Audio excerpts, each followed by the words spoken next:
հարգելի պատգամավորներ, առաջին ընթերցմամբ ձեր ուշադրությանն է ներկայացում ճանապարհային երթևեկության անվտանգության ապահովման մասին օրենքում փոփոխությունների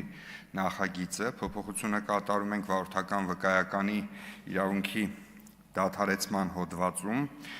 Նշված հոդվածը սահմանում է վարորդական իրավունքի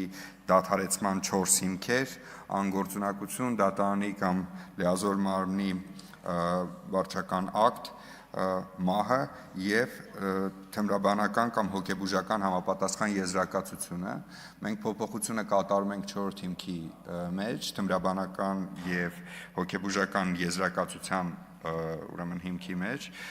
Ներկայումս պրակտիկան այնպիսին է, որ յուրաքանչյուր վարչական գործառույթ իրականացնելու ժամանակ ներքին գործերի նախարարության համապատասխան ստորաբաժանումը հարցում է կատարում թմրաբանական և հոգեբուժական հաստատություններից եզրակացություններ ստանալու համար տվյալ անձի սահմանափակումների վերաբերյալ։ Մինչդեռ ներկայումս, քանի որ արդեն գործում է էլեկտրոնային առողջապահական համակարգը, ARMED համակարգը, փոփոխությունը առաջարկում ենք կազմակերպել այն տրամաբանությամբ, որ յուրաքանչյուր անգամ, երբ անձը կգրանցվի նմանատիպ հաստատություններում, հաշվառված կլինի նմանատիպ հաստատություններում և այդ տեղեկատվությունը կհայտնվի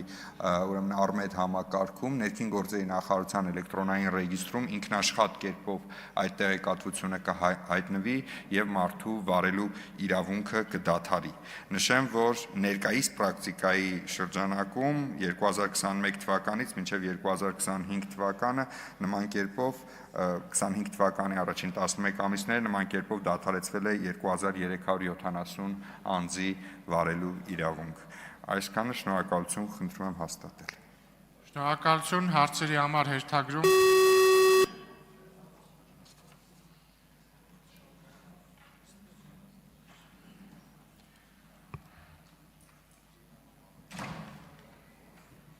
Հերթագրվել է 1 պատգամավոր, մինչև նրան ձայն տալը ողջունենք Վանաձորի Հովհաննես Թումանյանի անվան համար 3 հիմնական դպրոցի աշակերտներին և ուսուցիչներին, որոնք այցելել են մեզ։